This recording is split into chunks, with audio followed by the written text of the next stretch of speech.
quiero hablar un poco sobre el tema o el título, templos y altares de Dios. Templos y altares bíblicos, que la Biblia señala. Gloria sea al Señor. Hay gente que le tiene miedo, no van a los templos, no van a los templos, ¿verdad? Y yo creo que sí, que hay un altar que tenemos que tener en la casa, un lugar de los rinconcitos, donde todos los días tenemos que postrarnos y orar ese altar ahí. Gloria sea al Señor, pero también Dios mandó un templo, hacer un templo, donde el apóstol Pablo en Hebreos capítulo 10, versículo 25 exhorta que no dejemos de congregarnos, ¿verdad? Allá en la casa del Señor. El salmista decía: una cosa he demandado y esa buscaré, que esté yo en la casa de Jehová. En los templos tienen el nombre de casa, tienen el nombre de santuario.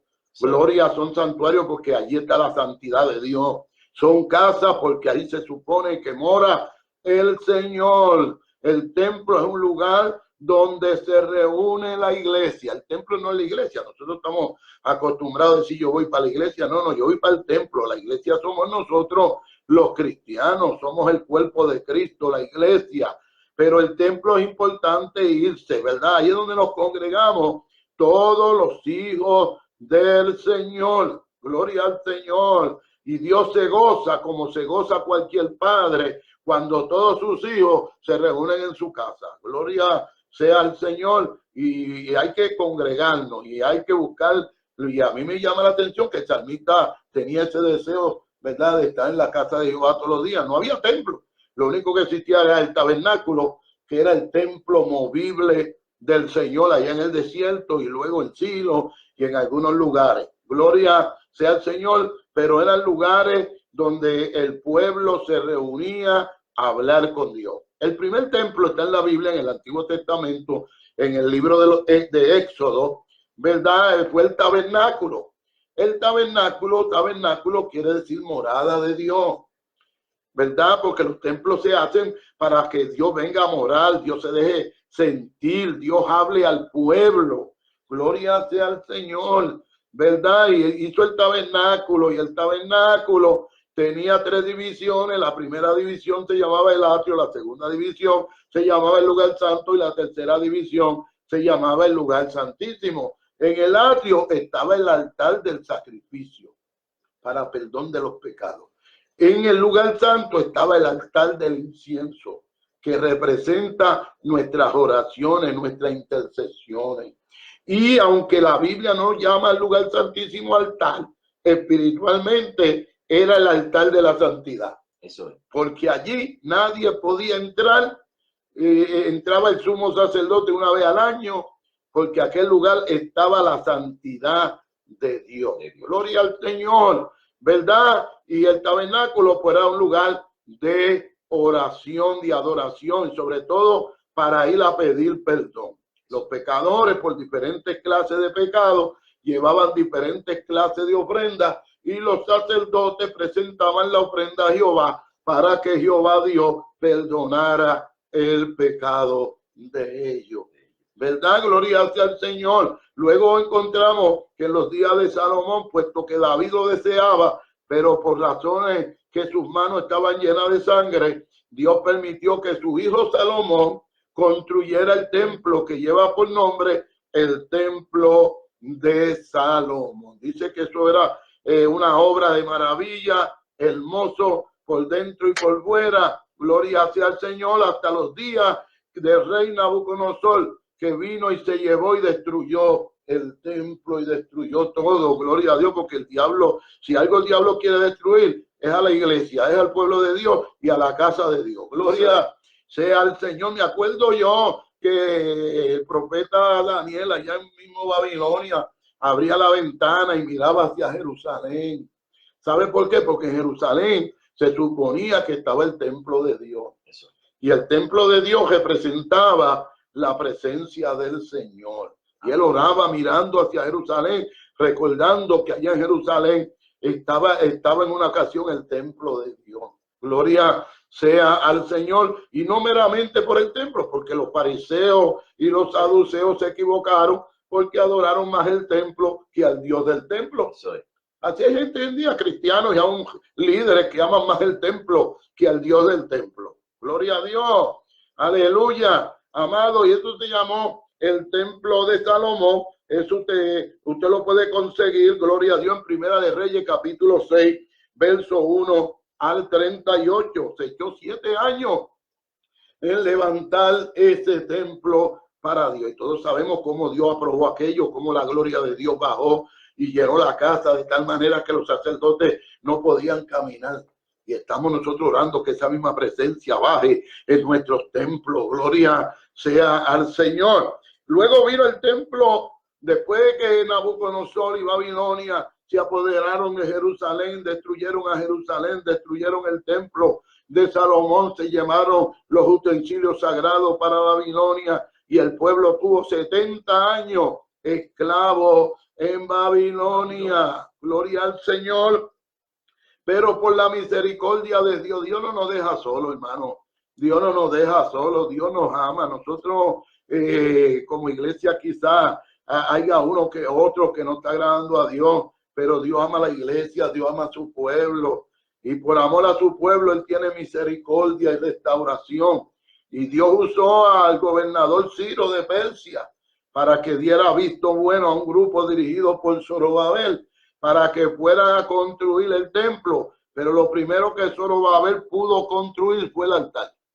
Es que un templo sin altar es un lugar, simplemente un lugar, ¿verdad? Y Dios le permitió levantar el altar y luego se tardaron porque lucharon muchos años contra el enemigo y pudieron levantar el templo, pero el templo jamás se podía comparar al templo de Salomón. Se llama el templo de Zorobabel, que fue restaurado después que el pueblo regresó de 70 años de cautiverio en Babilonia.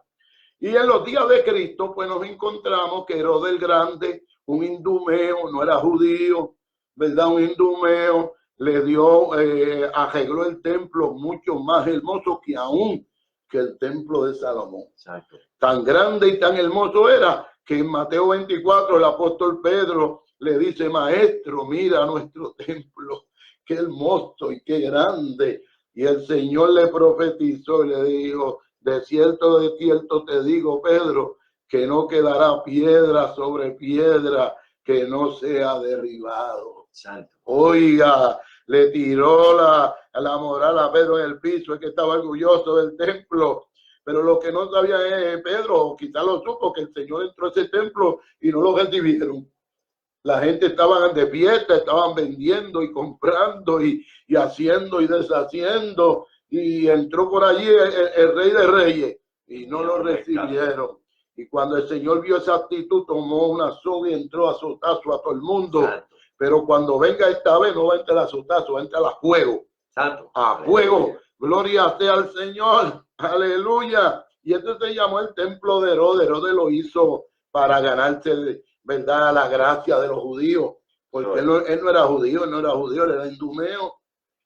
Era de la familia lejana, pero no era judío. Pero los judíos, como amaban tanto el templo, y al ver que Herodes puso más hermoso el templo que ya había comenzado Zorobabel, estaban contentos con ellos en parte, con él en parte. Pero ese fue el templo que Cristo profetizó, que no quedaría piedra sobre piedra, que no fuera derribado. Y eso se cumplió en el año 70 de nuestra era, cuando el general Tito, hijo del emperador Vespasiano de Roma, vino con su ejército y destruyó a Jerusalén y destruyó el templo. Y hasta el día de hoy no se sabe dónde está el arca del pacto. Andan buscando el arca del pacto, pero no andan buscando el Dios de los cielos. Santo, aleluya. Gloria a Dios. La gente se cree que el arca del pacto es una lámpara mágica que uno le habla brota y va a haber poder. No, el arca del pacto tenía poder porque el Dios del poder estaba allí con ellos. ¿Cuántos alaban al Señor? Usted sabe cuántos altares no hay poder, porque tienen templo y tienen todo, pero no tienen a Dios. Gloria sea al Señor. Amén, mi querido hermano. Esto fue en el Antiguo y Nuevo Testamento, en los días de Jesucristo. Pero la Biblia profetiza en 2 de Tesalonicenses, capítulo 2, versos 3 al 4, que el anticristo, el inicuo, el hombre de pecado, levantará el templo y se ganará la gracia de los judíos a tal manera que lo aceptarán a él como el Mesías. Oiga, y usted sabe que los Estados Unidos ya están anunciando, y Israel están anunciando que ya muy pronto van a levantar el templo de ellos. Santo. Pero ellos van a lograr eso en los días de la gran tribulación. ¿Y sabe usted quién los va a ayudar a ellos para lograr eso? El anticristo. ¿Y sabe usted cuándo se va a manifestar el anticristo? En los días de la gran tribulación. ¿Y sabe usted cuándo serán los días de la gran tribulación? Cuando Cristo levante la iglesia. Quiere decir que si ya está en plan de levantar el templo judío, quiere decir que es posible que en esta noche aparezca el Cristo Santo, de la gloria. aleluya. Pastor y pastora, hermano y hermana, amigo que nos escucha, vamos a congregarnos, vamos a buscar a Dios en espíritu y en verdad, porque va a llegar un día sorpresivo, como lo sorprendió a las dos torres gemelas de New York, que Eso cuando nadie esperaba, esos dos aviones terroristas tumbaron las torres gemelas. Y desde ese entonces ya los Estados Unidos no viven en paz como lo vivía antes. Eso es. Aquello fue un día sorpresivo, 9/11, hoy estamos 11 o mañana. Ayer fue, ayer, ¿verdad? Recordábamos ese día trágico, ese día que cambió la paz de los Estados Unidos. Así de sorpresivo va a ser la venida del Señor, ¿verdad? Preparémonos, hermanos, es posible que esta noche venga el Señor. Yo te pregunto, ¿tú estás preparado? ¿Estoy yo preparado? ¿Estaremos preparados? Si en esta noche viene el Señor, pues si usted siente que no está preparado, no se engañe, prepárese con el Señor. Pídale perdón al Señor, humíllese y comience a buscar de Dios. Muy bien. Y en ese templo se va a sentar el anticristo y se va a hacer pasar por Dios y va a traer una persecución al pueblo de Israel, a los judíos, y aquello va a provocar una gran guerra que se llama la guerra del Almagedón. Una guerra cual no ha habido ni habrá jamás. Siempre han habido guerras, pero la guerra de Almagedón será la más terrible. Gloria hacia el Señor.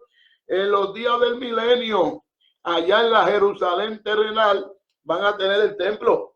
Y Zacarías y otros profetas profetizan que naciones gentiles irán de año en año a ir a adorar a Jehová Dios allí. Mire, pero ¿qué pasa?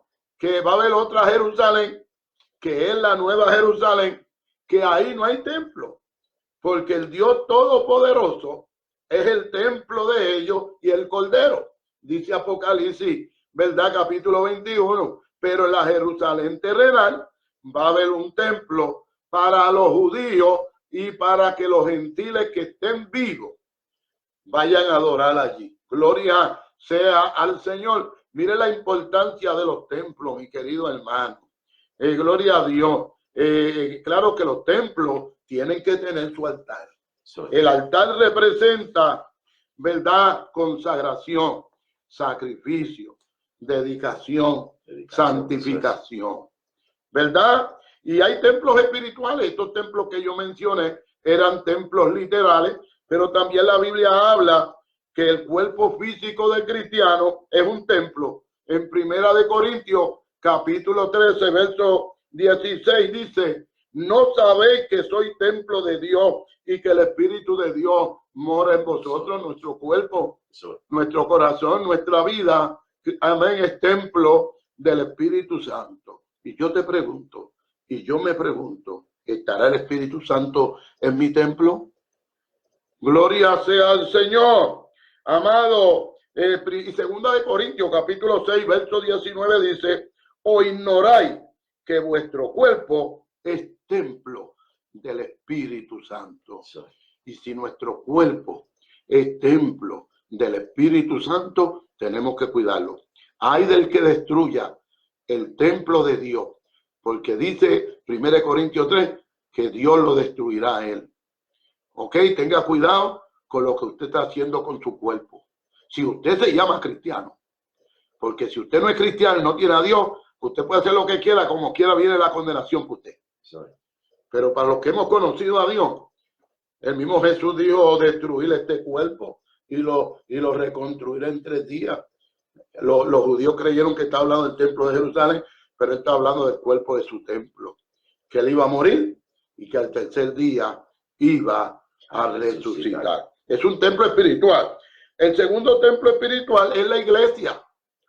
Primera de Pedro capítulo 2 verso 5 dice: vosotros también, como piedras vivas, sed edificados como una casa espiritual. Todos los cristianos unidos somos una casa espiritual donde mora la presencia del Señor. Dios está en todos lados, pero Dios no mora en todos lados.